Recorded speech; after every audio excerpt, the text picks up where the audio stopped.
श्री स्वामी समर्थ मंडळी, आजचा दिवस अत्यंत शुभ शनिवार प्लस उत्पत्ती एकादशी।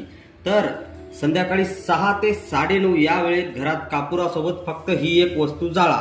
यामुळे घरातील वास्तुदोष दूर होतो, 7 पिढ्यापर्यंतचा दारिद्र्य योग्य नष्ट होते, भांडणे क्लेश नजरदोष संपतो आणि घरात अखंड लक्ष्मी नांदते।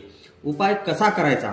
एक मातीची पंती घ्या आणि त्यात तांदूळ ठेवा, त्यावर 5 कापूरवड्या ठेवा, त्यावर एक दालचिनीचा तुकडा ठेवा आणि 2 अखंड लवंगा ठेवा।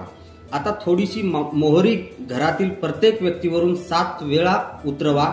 ती मोहरी त्या कापुरावर टाका आणि कापूर प्रज्वलित करा आणि प्रज्वलित केल्याच्या नंतर ओम नमो भगवते वासुदेवाय नमः हा जप करावा। हा धूर संपूर्ण घरात फिरवा आणि शेवटी मुख्य दरवाजासमोर ठेवून द्या। जिथे हा उपाय केला जातो तिथून नकारात्मक ऊर्जा नष्ट होऊन